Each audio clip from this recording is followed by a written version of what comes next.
Hey, it's Coach Greg from Project Fit. I just wanted to do a nice little video, and there's two things I was asked about from some of the ladies in my Project Slim free group, and obviously me being a PT, they wanted to ask a few questions of me. So I said, all right, cool.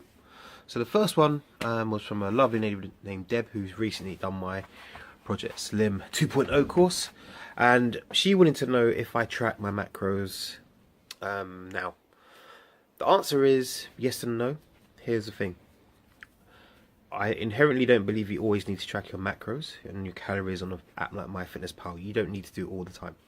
However, what I find is that it's a really good educational tool to get you into the right habits, understanding the food quantities, because most of the time, ladies, you don't actually know what you're eating. Like, you have no clue how much the volume of food is you eat, and you quickly find that, you know, you're eating more than you really think you are.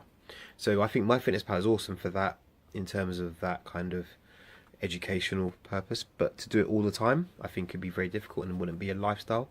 So to make it a lifestyle, you know, you track first, then you can get a better idea of how much you're eating.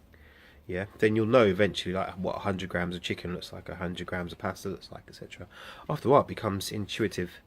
But it just takes a little bit at first to really get an understanding of how much you're eating. Yeah, it really does show you very quickly. And then it's about, after that, it's about then embedding that into your lifestyle and being able to look at a food and say, do you know what, that's going to be that much. Yeah, that's what it is. So I don't track all the time. I don't think someone needs to. There's different methods of tracking your food. You could use food journals. You can use photos. But once you get to a good stage, you can just eyeball your food. So me personally, I don't track all the time. I track when I'm ready to go on a fat loss phase, or if I'm trying to put some muscle and I want to eat more, then I might do it then. But other than that, I don't track all the time. Just make sure I've got plenty of protein, plenty of veg, and yeah, life's easy that way. So yeah, there we go. That's it. And the second question really was, I guess, a tough subject. I mean, people suffer from depression, and one of the big things I see in women, especially like coach, is what we call self-sabotage. So you do really well for a few weeks and all of a sudden you just decide that, oh, I can't do this. Here's the thing. The issue is more about finding out what makes you self-sabotage and dealing with that issue. Because invariably, if, you know, the scale's going in the right direction, the clothes are fitting better, you should feel good. But for some reason, something happens that triggers you to go, oh, stuff it, I'm not going to do it. So find out what the trigger is, then you'll be in a much better position to fix it. Simple as that. And it's looking for the triggers. It's looking for the events that happen in your life that make you say, oh, stuff it. Now, for some people, it's trying to be too perfectionist. It's the whole, I've had a bar of chocolate and I'm not going to do it well. Actually, no, your diet starts on the next meal. Just get on back on the wagon. It's very simple. Make it that simple. Two is, is almost a scared of failure. Well, actually, two things: scared of failure, scared that you've got to a certain level and it's just going to stop happening for you.